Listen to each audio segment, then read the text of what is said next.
Chemist को जाके पूछ लो हमें कॉन्डम चाहिए बीइंग अ गर्ल, तो आप देखो आपको क्या रिएक्शन। अस्सलामु अलैकुम वरहमतुल्लाहि वबरकातुहू। दीन स्पीचेस में हम आपको खुशामदीद कहते हैं। नाज़रीन किराम, ज़िना आज हमारे माशरे में एक वबा की तरह फैल चुका है और इस गुनाह को लोग कोई अहमियत नहीं देते, यानी इसको बहुत ही मामूली गुनाह समझते हैं। लेकिन नाज़रीन किराम, ज़िना कोई मामूली गुनाह नहीं है। आप इस गुनाह की अज़मत का अंदाज़ा इस बात से लगा सकते हैं कि शरीयत ने सिर्फ़ 5 गुनाहों की सज़ाएँ मुकर्रर की हैं। उन 5 सज़ाओं में 3 का ताल्लुक़ हुकूकुल इबाद से है और 2 का ताल्लुक़ हुकूकुल्लाह से है। उनमें नंबर 1 शराब पीने की सज़ा, नंबर 2 हद्द ज़िना, यानी जो मर्द और औरत ज़िना करे तो उनको शरीयत की तरफ से सज़ा दी जाती है। तो नाज़रीन किराम, ज़िना की गुनाह कितना बड़ा है इसका अंदाज़ा आप इस बात से लगा सकते हैं कि शरीयत ने किसी गुनाह की सज़ा मुकर्रर नहीं की सिवाय शराब पीने के और ज़िना करने के। और आज हमारे माशरे में इन्हीं दोनों गुनाहों को बकसरत किया जाता है, लेकिन इन गुनाहों को गुनाह समझा नहीं जाता। अगर समझा जाता भी है तो बहुत ही मामूली और छोटा गुनाह समझा जाता है। तो नाज़रीन किराम, ज़िना किस कदर बड़ा गुनाह है, आइए हम डॉक्टर जाकिर नाइक साहब की इस तकरीर में सुनते हैं। आज अगर आप भी किसी भी शहर में जाके केमिस्ट को जाके पूछ लो हमें कॉन्डम चाहिए बीइंग अ गर्ल, तो आप देखो आपको क्या रिएक्शन। मैं एक्चुअली अगर एक केमिस्ट में जाके चंदेरी में पूछ लेती कि कॉन्डम मिलेगा, तो पूरी चंदेरी को पता चल जाता कि ये लड़की कॉन्डम खरीदने आई है। यहाँ यहाँ कितनी लड़कियां हैं, किसी ने जाके कॉन्डम खरीदा है केमिस्ट से? यार यहाँ एडमिट ही कोई नहीं करता, एक्चुअली जाके खरीदना तो बहुत दूर की बात है। सेक्स एजुकेशन सिर्फ वेस्टर्न कंट्रीज में नहीं, इंडिया में भी, बंबई में भी आप कितने स्कूल में जाओ, वहां आपको तालीम देने के लिए स्पेशलिस्ट आते हैं जिसे कहते हैं सेक्स एजुकेटर्स, और कहते हैं बच्चों से स्कूल में, छठी के बच्चों से, 7वीं 8वीं 9वीं 10वीं, मगरबी मुमालिक में नहीं, बंबई शहर में कहते हैं कि आप कॉन्डम का इस्तेमाल करो वरना बीमार हो जाएंगे, बीमारी फैलेंगी। कॉन्डम का इस्तेमाल करो वरना बच्चा पैदा हो जाएगा। आप मगरबी मुल्क में जाएंगे तो होर्डिंग्स लगे हैं, condomise yourself, save yourself from AIDS, condomise yourself, मतलब एड्स से बचने के लिए कॉन्डम का इस्तेमाल करो। मगरबी मुल्क में तालीम ये देना चाहिए कि जिना मत करो, तो तालीम दे रहे, जिना का रास्ता दिखा रहे, करो लेकिन बीमारी से बचने के लिए कॉन्डम का इस्तेमाल करो। हमारे माशरे को क्या हुआ है? और अफसोस की बात है कि अब पेरेंट्स को बुलाया जाता है और एक भी पेरेंट अपना मुंह भी नहीं खोलता है।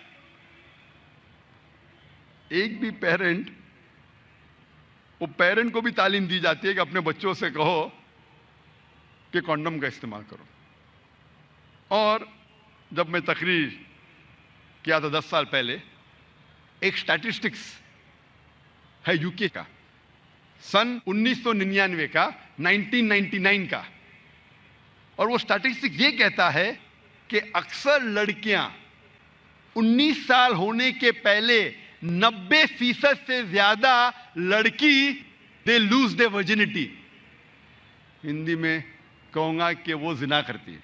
90% से ज्यादा लड़कियां 19 साल होने के पहले यूके में जिना करती है। और एक स्टैटिस्टिक जो चंद साल बाद का है कि यूएसए में 95% of the girls lose their virginity before they leave college. 95%, 95%।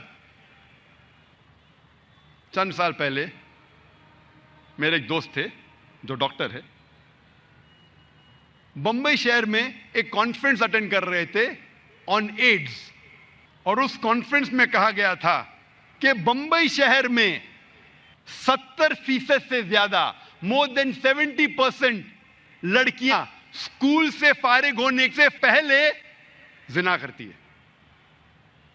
मुझे यकीन नहीं हुआ कि बंबई शहर में, इंग्लैंड में हो सकता है, यूएसए में हो सकता है, बंबई शहर में मेडिकल कॉन्फ्रेंस ऑन एड्स 70% से ज्यादा लड़कियां they lose their virginity, Urdu में कहूंगा जिना करती है। 70%। 10 लड़कियां जो स्कूल में जा रही बंबई शहर में, 10 में से 7 जिना कर रही है। कान को यकीन नहीं होता। ये भी स्टैटिस्टिक्स से चंद साल पहले की। हम क्या सिखा रहे हैं हमारे बच्चों को? इसीलिए जब एक सर्वे किया गया था यूके में, इंग्लैंड में, सिंगल सेक्स स्कूल और कोएड स्कूल के दरमियान एक सर्वे हुआ था, स्टडीज, कि जो स्कूल में सिर्फ एक जिन्स के बच्चे पढ़ते, सिर्फ लड़कियां या सिर्फ लड़के, और दूसरी जगह कोएड स्कूल, लड़के लड़कियां साथ में पढ़ती है, the results of a single sex school, जो तालीम का जो मयार है और जो रिजल्ट्स है कामयाबी एग्जामिनेशन में, सिंगल सेक्स एक जिन्स की स्कूल में और बेहतर है। जहां सिर्फ लड़कियां पढ़ते स्कूल में या सिर्फ लड़के पढ़ते, उसका रिजल्ट इम्तिहान में और बेहतर है बनिस्बत कोएड स्कूल के। क्योंकि कोएड स्कूल में बच्चे एक दूसरे से कंपटीशन लगाते कि कैसे अपने ऑपोजिट सेक्स में हीरो या हीरोइन बने, कैसे मुतासिर करे अपने दूसरे जिन्स को। लड़का लड़की को मुतासिर करना चाहता है और लड़की लड़के को। इसीलिए यूके गवर्नमेंट सोच रही थी कि हम और सिंगल सेक्स स्कूल खोले, एक जिन्स की स्कूल खोले। तो जैसा कि नाज़रीन किराम, आपने डॉक्टर साहब की तकरीर सुनी और आपको इस वीडियो से अंदाज़ा हुआ कि ज़िना किस कदर बड़ा और अजीम गुनाह है।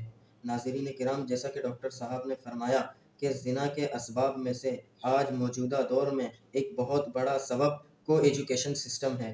क्या मतलब कि लड़के और लड़कियों का मखलूत निज़ाम, चाहे वो छोटे बच्चे हों या बड़े कॉलेज और यूनिवर्सिटी वाले हों, बचपन से उनको जो तरबियत दी जाएगी, बड़े होकर वही तरबियत पर, उसी तरबियत पर वो अमल करेंगे।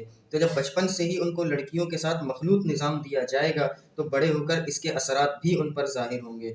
तो नाज़रीन किराम, ज़िना के फैलने का एक बहुत बड़ा सबब आज हमारे माशरे में को एजुकेशन है। कुरान मजीद में अल्लाह रब्बुल इज़्ज़त फरमाते हैं, वला तक़रबुज़ ज़िना। ये नहीं फरमाया कि ज़िना मत करो, बल्कि ये फरमाया कि ज़िना के करीब मत जाओ। मुफस्सिरीन किराम इस आयत की तफसीर में यूँ लिखते हैं कि जो दवाई ज़िना है, यानी जो चीज़ें ज़िना की तरफ आपको ले जाने वाली हैं, जिन चीज़ों की वजह से आप ज़िना में मुब्तला हो सकते हैं, जिन चीज़ों को करने से आपको ये अंदेशा हो कि अगर मैंने ये काम किया तो मैं हो सकता है ज़िना में मुब्तला हो जाऊं, तो कुरान में फरमाया वला तक़रबुज़ ज़िना, कि ऐसी चीज़ों के करीब भी मत जाओ। और उन्हीं दवाई ज़िना और असबाब ज़िना में से आज हमारे माशरे में बहुत बड़ा एक सबब को एजुकेशन सिस्टम भी है। तो लिहाजा अपने बच्चों को एजुकेशन सिस्टम से जितना दूर रख सकते हैं रखें। अल्लाह रब्बुल इज़्ज़त से दुआ है कि अल्लाह रब्बुल इज़्ज़त मुझे भी इन तमाम गुनाहों से दूर रहने की तौफीक अता फरमाए, और जो नाज़रीन किराम हमारी इस वीडियो को देख रहे हैं, अल्लाह रब्बुल इज़्ज़त से दुआ है कि उनको भी इन तमाम गुनाहों से अल्लाह रब्बुल इज़्ज़त अपने फज़ल व करम से अपने हिफ्ज़ व अमान में रखे और ज़िना से और दवाई ज़िना से दूर रहने की तौफीक अता फरमाए। वस्सलामु अलैकुम व रहमतुल्लाहि व बरकातुहू।